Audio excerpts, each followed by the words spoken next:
Welcome to African Tales by Amara, where stories travel from the hearts of elders to the ears of the young.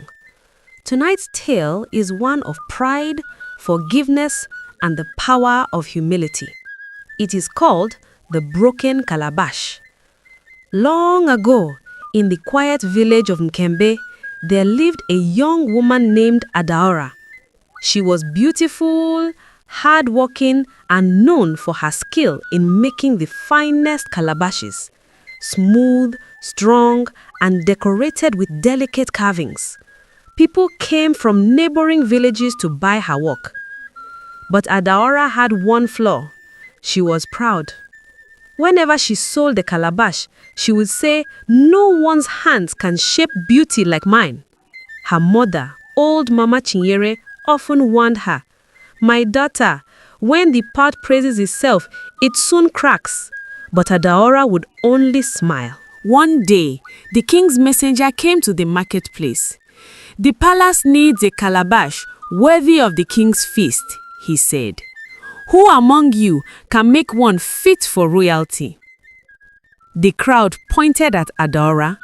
"She is the best," they shouted. Adaora lifted her chin proudly. "Tell the king his calabash will be ready in 7 days." For a week, she worked day and night. She polished the gourd until it shone like gold. When she was done, it was the most beautiful calabash anyone had ever seen. She smiled to herself, saying, "Now the whole kingdom will know my name." But the night before the feast, something strange happened.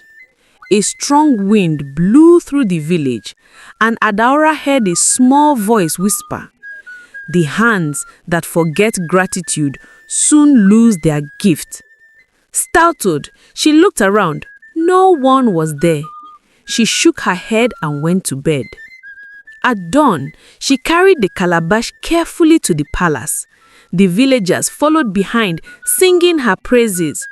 When she reached the palace gates, the king himself came out. He lifted the calabash to admire it, but as soon as he did, a loud crack split through the air. The calabash broke cleanly in half, spilling palm wine over the ground. Gasps filled the courtyard. The king frowned. "What is this?" he asked.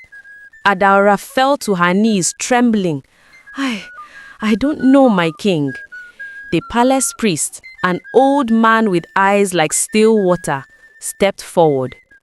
"Your Majesty," he said slowly, "a calabash made with pride will never hold blessing." Adaora wept bitterly. She returned home and locked herself in her hut. For days, she didn't speak or eat.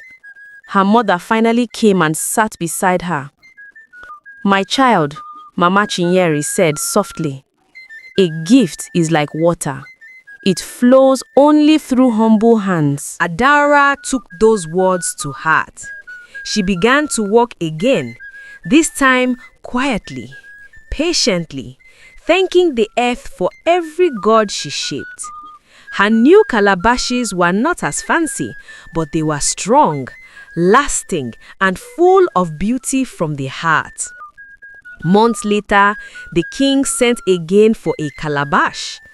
Adaora made one simple and smooth, carved with the symbol of peace. When the king drank from it, he smiled and said, "This one holds blessing."